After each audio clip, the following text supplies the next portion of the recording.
just the golden rule type thing. You treat others like you would expect to be treated, hope to be treated. That's it. In this or any business, it's that simple. Sure.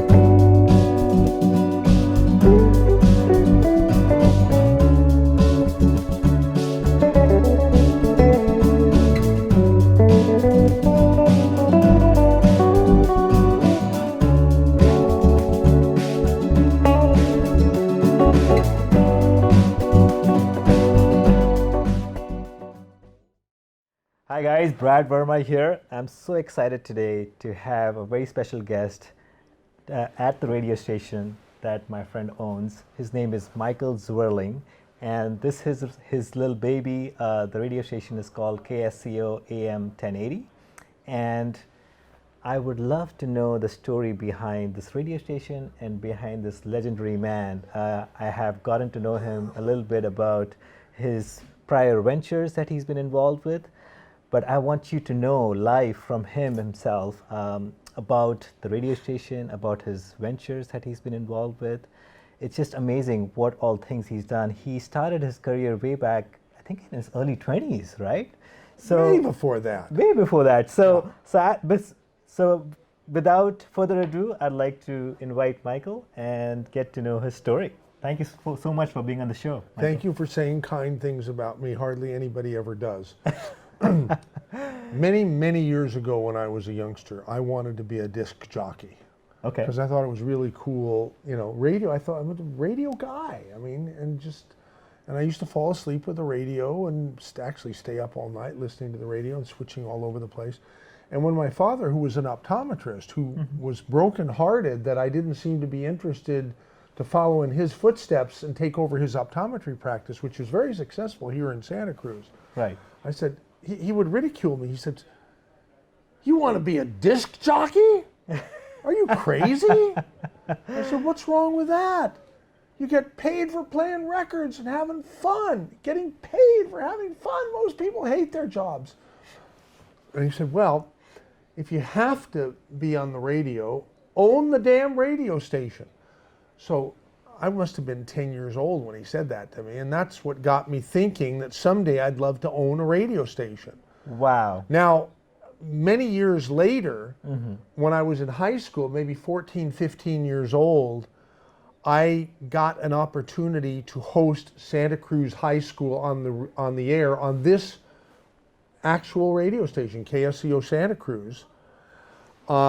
Because the managing partner made time available to the then 2 area high schools for kids who are interested in maybe future careers in radio or public speaking or whatever.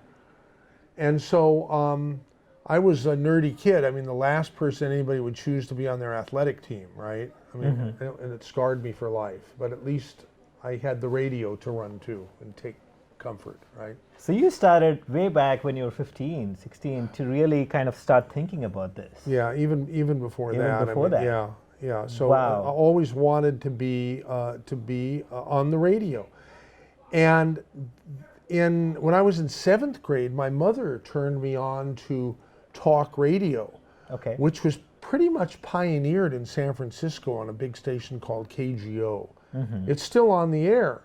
It's a shadow of its former self and popularity, but it's a very powerful station, and it gets out over a huge geographical area. Anyhow, the talk radio format was developed in the early 1960s on KGO, and I was glued to that station more than any station once I discovered it, thanks to my mother.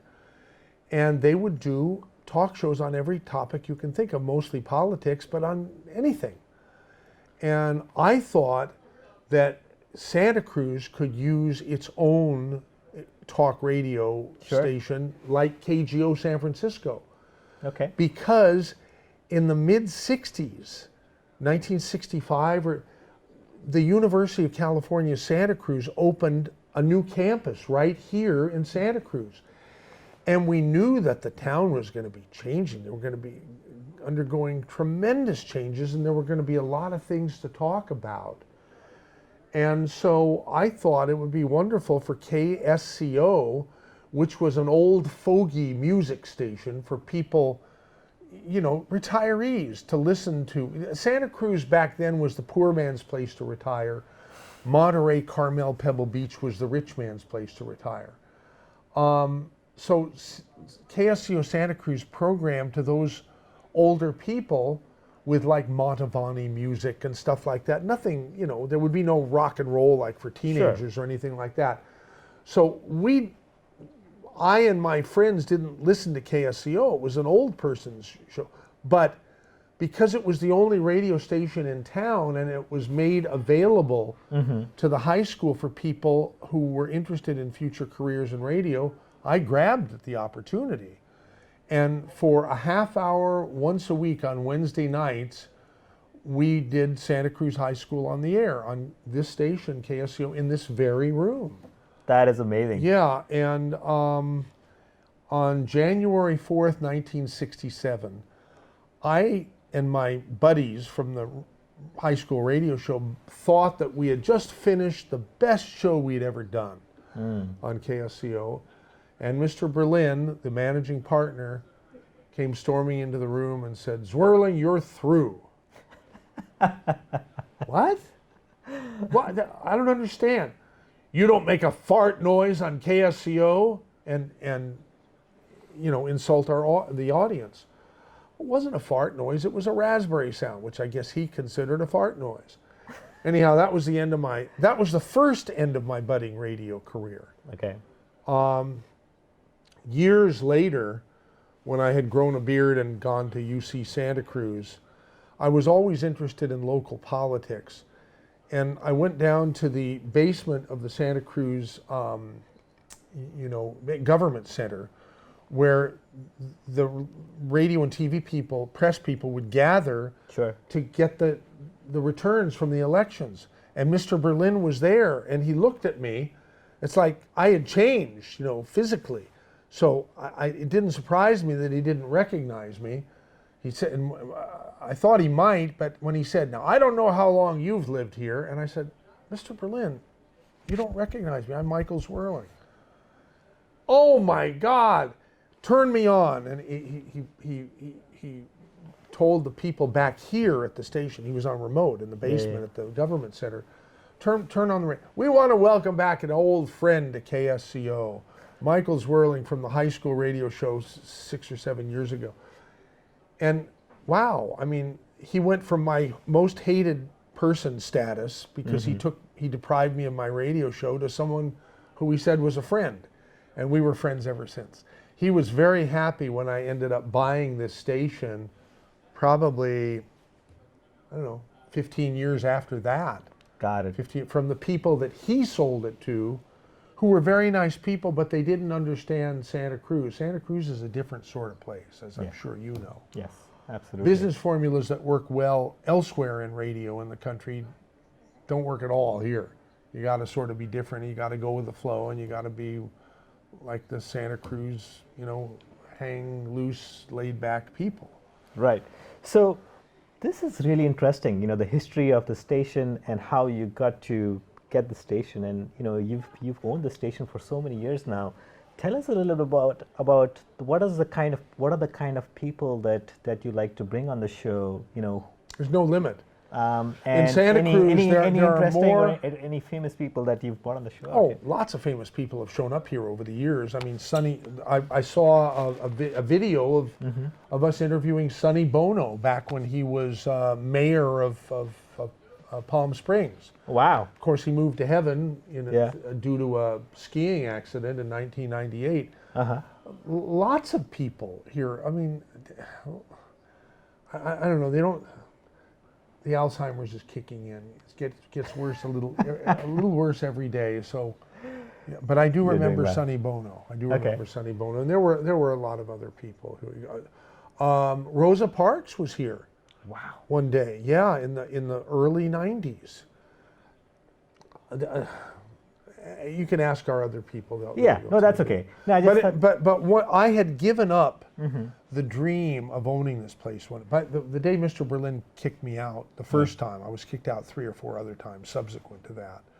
But when Mr. Berlin kicked me out the first time on January 4th, 1967, I vowed I would own the place someday.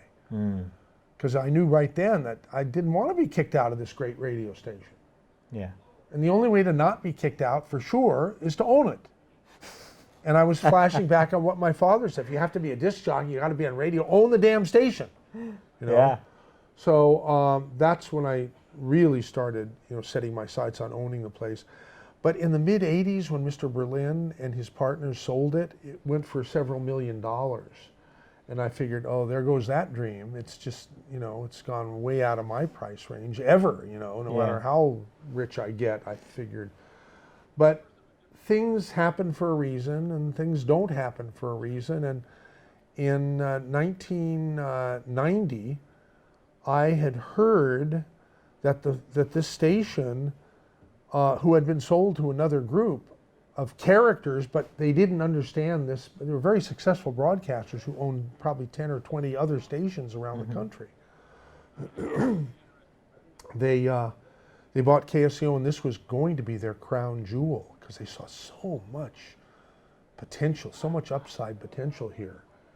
And but they didn't really understand the community. They kept making, wrong moves, business moves that were not very smart. Good people, really, really good people. And finally, they decided to sell. Actually, I think their bank ordered them to sell their only unprofitable radio properties in their whole group of, I think it was 20 or 25 then, the KSCO Santa Cruz AM and FM stations. They sold off the AM, the FM, excuse me, to Viacom, a big company headed by Sumner Redstone. He wasn't interested in the real estate or the AM. So that left, and they got most of their money that they wanted. So I was able to get the place back in 1991 for less money than I, as a real estate broker in that time, had sold houses for. Wow. The radio station that I had dreamed of owning since I was a kid, and had perished that dream when I found that it had gone into the millions of dollars. I was able to get it. And I got this wonderful piece of real estate that's right on the ocean, and the license to broadcast, and nobody to say you can't make a talk radio station out of it. It was like 30 years after the university came. Sure. 65, 75, 85, 25 years, 26 years. But there's still a lot of things to talk about. There are more and more things to talk about, with .com and Silicon Valley and growth management, and rent control, racism and hateful speech. By the way, we are a hate-free radio zone. That's great. I like that. Yeah. Because there's so much of that going around in the media these days. So Michael, tell us, for our viewers, what are some of the lessons that you've learned? You've been very successful with the station. You've had several other ventures that you went into. You had the real estate practice, and then you also have another business that you are into, that is into creating vitamins and products for longevity. Correct? Not so much creating, but we're a master distributor we're probably one of, if not the top distributor for a company called Longevity. Okay. It's a lifestyles and nutraceutical company that's based in San Diego. I became acquainted with that company by accident. Okay. In the mid 90s, I had pretty much decided that, much as I love this business, it's just too hard. It's too tough to be an independent broadcaster in a world where if you didn't own hundreds of stations like mega media companies, there's no way you can succeed. So I was getting ready to put the place on the market, sell the real estate, sell the radio station, But I guess it wasn't meant to be, because right about that time I got a call from an alternative doctor inquiring what it would cost to buy an hour's worth of time once a week on the talk radio station to do an alternative health call-in show for people to educate people about living longer, healthier lives through nutrition, not prescription drugs, which always cause side effects and unnecessary surgeries and stuff like that. So I became fascinated with this guy. He became fascinated with us. Sure. And one thing led to another, and I got into his business of promoting health through nutrition. Got it. And he's the guy, I don't think there's anybody better qualified to educate people about nutrition than this guy. His name is Dr. Joel Wallach. And he came up with a what do you call it, property, not personal property, but intellectual property, IP, called a lecture called Dead Doctors Don't Lie. I'm sure there are people watching this video who have heard the Dead Doctors Don't Lie lecture, because over 100 million people have. That sounds like an insane number, but it really is true. It's the most listened to nutritional lecture. Anyhow, I decided that I was so fascinated by what this guy was doing by harnessing the power of talk radio and marrying it with the power of interactive talk radio with network marketing of vitamins and minerals, and marrying the two, that I became interested in getting into his business. Okay. And so I said, I will offer the best time available on this radio station, the time where the audience is the largest, happened to be noontime on weekdays, right after the Rush Limbaugh program, which we are an affiliate of. And we put his show about nutrition on right after that. It was a pretty ballsy, bold thing to do, but it cemented. That was like 24 years ago. It cemented our ability to keep the radio station, because we like to sell advertising, and we want to continue. We want to sell as much advertising as we can, but because of the network marketing, the income that comes into the radio station makes advertising sales not even necessary. Don't get the wrong idea. We're still an amazing advertising value. Sure. And the more advertising we sell, the better for us, and the better for the businesses. Sure. Because we're not really seen as much of a advertising vehicle, because we're not clobbering, we're not hammering people's heads with, commercials all the time. We have very few commercials in each hour. Sure. Even if we could sell a whole lot more, I think we want to keep it down, because too many stations that you listen to, too many media, including everything, just about everything online now, has more commercials than content. Yeah. And I think that's tiresome and objectionable. So anyhow, I discovered a different way to make money for our radio station, and we've shared it with other stations and other bigger companies. Sure. We're still a tiny little media company, but we have the biggest radio company in the world underneath us in the vitamin nutritional sales company. Got it. And so, they do very well. Their listeners do very well. We do very well because we brought them in on the deal. Got it. And so forth. So that's pretty much. That's amazing. Now, tell us a little bit about the future of radio and how do you see that evolving? I mean, radio has always been there. People still listen to a lot of radio, and now that you have the internet and the podcast and the YouTube channels, how has that impacted, and how do you see radio changing in the future? The people, wow, what I'm about to say might be controversial, and it might make some enemies for me in the business. But radio people are, generally speaking, the most boring, rigid, egotistical assholes I've ever met. And they don't deserve to be, because they're just not that great. They better change their attitude, and they better start thinking out of the box and not be so damn rigid. And can I withdraw the asshole statement? You don't need to edit it out. I just want to withdraw. I feel bad because so many people in the radio business are friends of mine. And I don't like to call friends assholes. But I do call a spade. And they, if the shoe fits, right? So, they're so unimaginative, most people in radio, because they wouldn't think of doing anything different, because that's the way we've always done it this way. And I think that's more of a function of people being under a corporate thumb somewhere rather than being an independent broadcaster like me.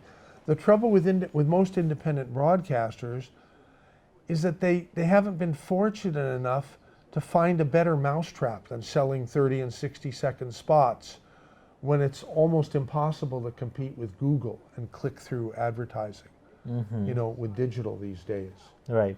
It's not impossible, but it's pretty close to impossible. It's viewed as impossible, so people get all depressed, and they figure, and they can't afford to be creative.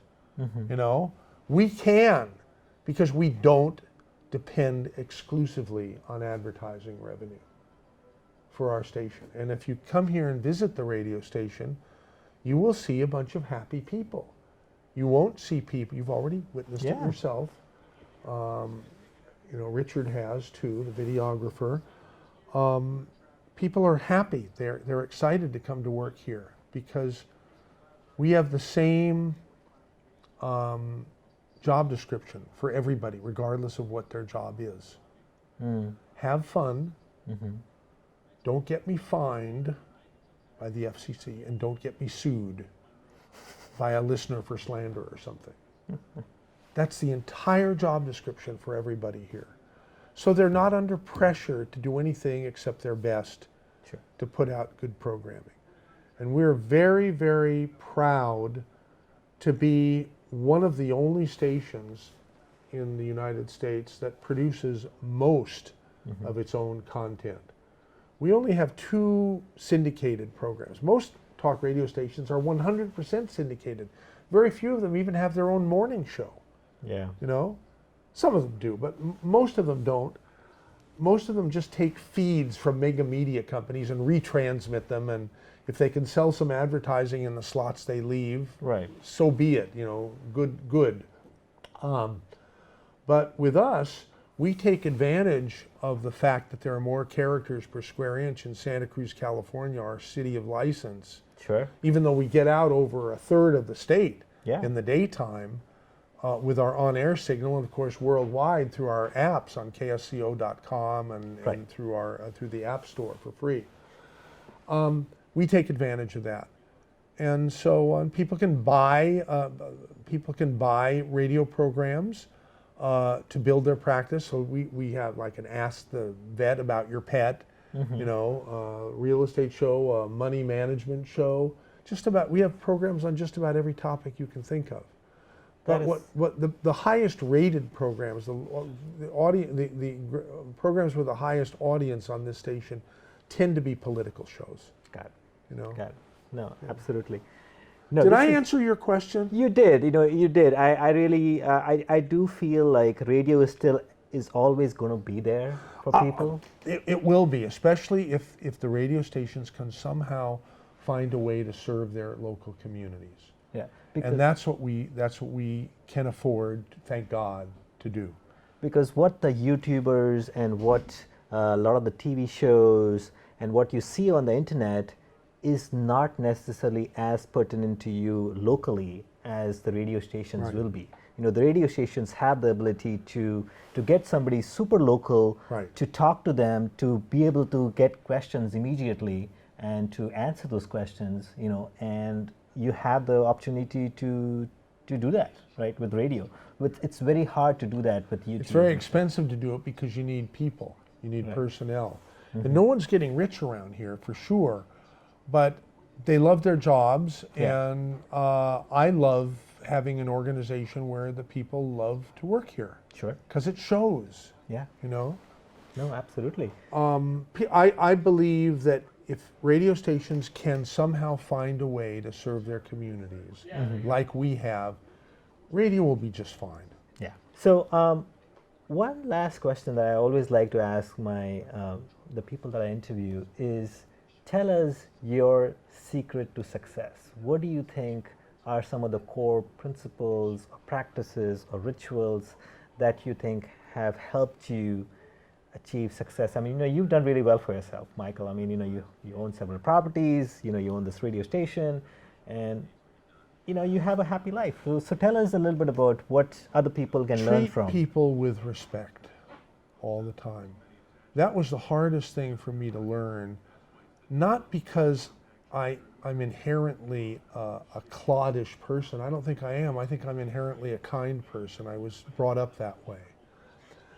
But in the very beginning, the beginning of KSCO, for 3 or 4 or 5 years before I discovered this other business that's very complementary, the stresses of not knowing where the money's going to come from for the payroll.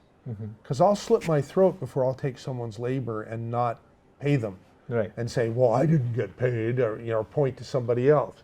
If someone's going to work with me or for me, or whatever you want to say, when payday comes, they better be paid. Yeah. The money belongs in their bank account, not mine, and there can be no excuses. I never made excuses, but in the early days, I might have been too caught up in my own stresses to realize that I was being unkind to people. Yeah. And I don't think I did that very much, but that I did it at all is not a good thing. So as time goes on, I always try to put myself in the other person's shoes. Okay? I know how I felt when I lost my radio show, the high school radio show, for the first time. Right. I didn't like that Mr. Berlin very much. Years later, we ended up being the best of friends, and he helped me. He was so thrilled that I bought this radio station back from the people who were good people, but they didn't understand the community, so they didn't run the station very well. Got it. And they failed as a result. But he knew that I was a local. He knew that I loved the station, and he wanted to help me be successful. So a couple of years after I bought the station, he passed from prostate cancer, but not before he was of great help to me. Got it. You know. So you think, being respectful, being kind, and Just the golden rule type thing. You Okay. treat others like you would expect to be treated, hope to be treated. That's it. In this or any business, it's that simple. sure, absolutely. Don't you think? Oh, absolutely. I think, it's the basic simple things that we all know. We just need to make sure that we practice it, and it's all about how if you want something from somebody, you have to first be able to give that. And if you're looking for any kind of success in any field, the basic things that I tell all my people that I work with, hey, first let's make sure that we are treating each other well. That's the basic. And then comes anything else. If you want to do any business dealings, that's later on. But first we have to respect each other. It doesn't matter what your views are, what my views are. We have to respect each other, and we have to have that common ground first. Right. And then we can do business, and we can do so many other things, and then we can be friends too. And you don't have to agree politically. Exactly. But the respect is absolutely essential. Yes. Mutual respect is absolutely essential. If someone is going to disrespect me for my political beliefs, there's no way I can respect them. Yeah. No, Much as I'd like to. Yeah. I'd like to get them to come, but there's no way it's going to happen.